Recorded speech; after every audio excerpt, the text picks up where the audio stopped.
the buffalo roam. Is that praying? Where the deer and the antelope roam. I would question myself in the same situation and consider the consequences.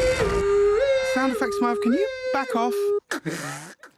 Hello and welcome to our weekly film show on Arts 24 with our film critic Emma Jones. Hello, Emma. Hello. Welcome to the show. Now we're starting with a COVID western with some big names: Joaquin Phoenix, Pedro Pascal, Emma Stone and Austin Butler. Eddington by Ari Aster had its world premiere in competition at the Cannes Film Festival, but it was not a winner, was it, Emma? It wasn't, and perhaps that, alas, sums the film up, really. So Ari Aster, he's the American director whose first two feature films were really very acclaimed horrors. That's Hereditary and Midsommar.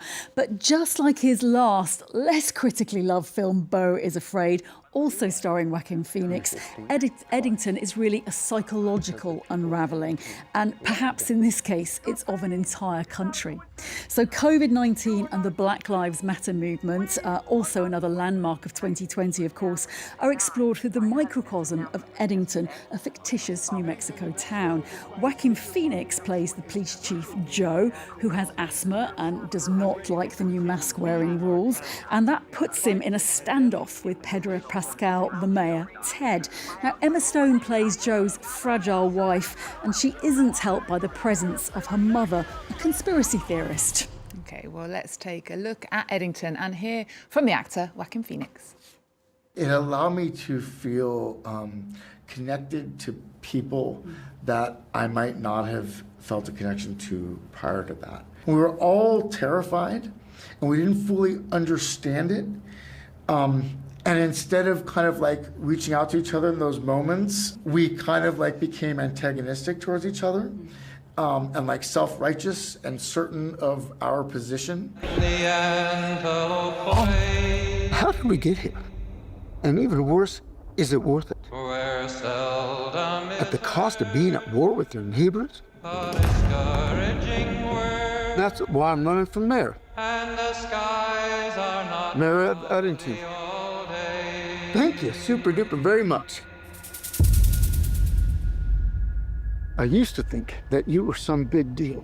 So some of those scenes are very reminiscent of the COVID times, that COVID test in the nose. So why doesn't the film work, do you think? I just find it too chaotic, even if that really does reflect the time as well. There are just too many characters and storylines in this film, I feel. We don't really even have time to talk about some of the younger characters in the movie, such as Austin Butler playing a cult-like leader who's capitalising on all that online fear.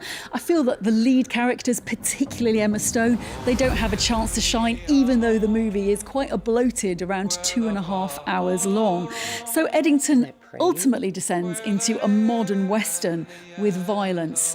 There is still humour in the film, though, and I do feel Ari Aster, he deserves credit for daring to examine such recent history.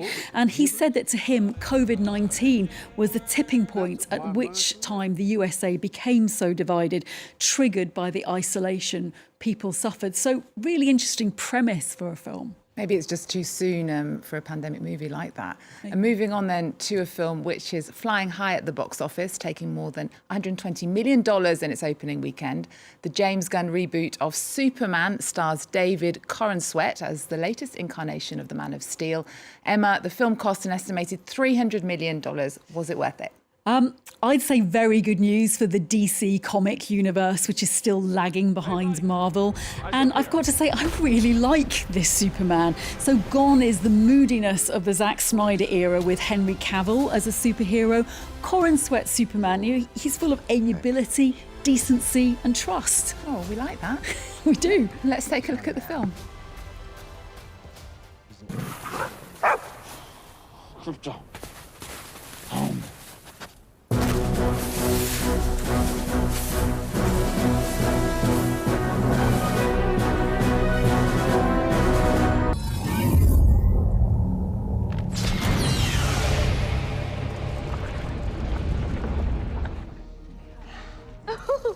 He looked at me. 14 fractured bones. Damage to bladder, kidney, large intestine, lungs. that dog is enough to make me go and watch it. Crypto, he's called, and he's based on the director James Gunn's real-life rescue dog, isn't he? Crypto steals the entire show, and Superdog is the film I'm really holding space for, I have to say. But, you know, this is really interesting because James Gunn, he's now in control of the DC comic universe, and really true to his roots directing the Guardians of the Galaxy franchise. He puts a lot of humour into this movie that really lightens the punch he's packing with his message, because in this film Superman is locked away by malcontents billionaire Lex Luthor, played by Nicholas Hoult, who's jealous and afraid because Superman is an alien. The director says this version of Superman offers something quite new. I mean, it's different in almost every way. I mean, I think that we get to know Superman a little more intimately. We get to, really discover what are his flaws, what are his opinions, what are his ideals.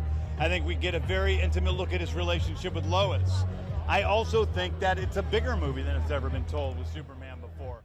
And you said the villain Luthor is fearful of the immigrant alien Superman, and that feels very timely, doesn't it? It does, and there's another subplot in the film that's set in the fictitious countries of Bavia and Jarpur. So the mightier Bavia wants to invade and massacre the inhabitants of Jarpur.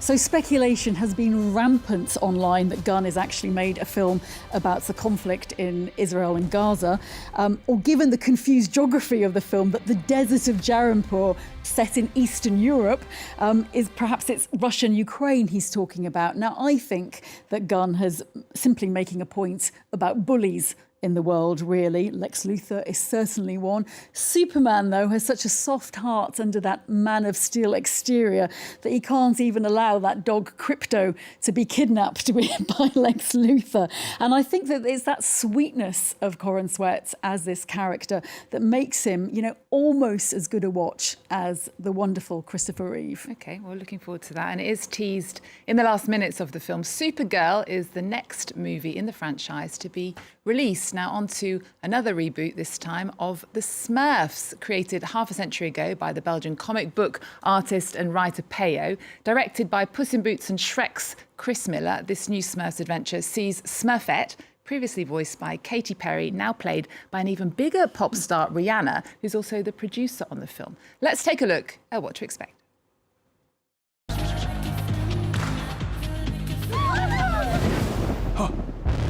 What the Smurf? No! I think I just smurfed my pants. Code blue! We gotta rescue Papa. Let me guess. Papa Smurf's in trouble. We're storming Razamel's castle, and we take no prisoners. Except for Papa. We'll make sure and grab him. So, Emma, did you Smurf it? I really did like it a lot, and I'm sure I'm not their target demographic. So Chris Miller really showing his experience here as a director with this film. And from its first Bollywood-inspired dance scene, it's an explosion of colour, not just blue. And there's a plot which is a real nod to its history, as their traditional opponents, the evil wizard Gargamel and his brother Razamel, kidnap Papa Smurf, who's voiced again by John Goodman. Now, he actually voiced Papa Smurf in the 1980s TV series. British actor James Corden has a main role of no-name Smurf who's worried that he's got no skills at all. And Rihanna, she does really well as Smurfette, I've got to say, as well as providing some original new music for the film. And Rihanna actually was at the world premiere in Brussels, and it turns out she was a childhood fan. I never thought it would be possible, playing Smurfette. We all, as little girls, if you were a fan of the Smurfs, you always wanted to be Smurfette. So having the opportunity to play her and bring my own thing to the character, a big deal, a lot of pressure, and super, super exciting. Things to look out for in this movie. There's a segment set in Paris. There's a nod to the Smurfs' Belgian roots, I feel, with Smurfette's obsession with potato fries. And also there's a short, delightful history of animation, definitely aimed at the grown-ups, as the Smurfs pass through various magic portals. It's a really joyous movie. OK, we like joyous movies. This is our final show and before the summer break, but this the film releases, of course, they don't stop. And there's still some big movies to look out for in July and August. Tell us more. Yes, indeed. indeed. Substitution, Bring Her Back. This is the latest film by Michael and Danny Philippou. Now, their previous movie, Talk to Me, was a popular Gen Z horror.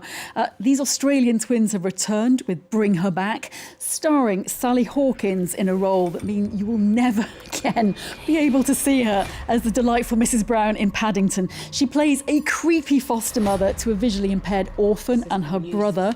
Hawkins is outstanding, although I have to say the plot doesn't quite live up to her performance. And Luc Besson returns to French cinemas with his version of Dracula, and played by Caleb Landry-Jones. He also starred in Besson's Dogman. Yeah, Besson stated that he's made this film really as his priority to work with Landry-Jones again, not because necessarily of love of the legend. So, filmed in both France and Lapland, Besson sets it in 19th century Paris instead of London as a gothic love story. Okay, and finally, it's Pedro Pascal summer. It is. He's not only in Eddington and another movie, Materialists, at the moment, but also he's in the Fantastic Four, First Steps, as well. So Mr. Fantastic co-stars with Vanessa Kirby, Joseph Quinn, and also Ebon Moss-Bachrach, and this is set in a 1960s retro futuristic world and sees the family forced to defend Earth from a space god called Galacticus and his enigmatic herald, the Silver Surfer. Now that has been making headlines because that role is now played by a woman, Julia Garner. This is also director Matt Shackman's first feature film. Okay, well, Emma, that brings us to the end of the show. Thank you for your roundup and what films to look out for the summer. We're going to leave you then with the Fantastic Four. Thanks for joining us for our final film show before the summer break. We'll see you soon for more movie releases. There's more news coming up on France 24 after this. Famous around the world, please welcome the Fantastic Four. Mr. Fantastic, Invisible Woman, Human Torch. I love you, Johnny! And the Thing. Hey, what time is it? Say the thing. That's not really something I say. It's clobbering time!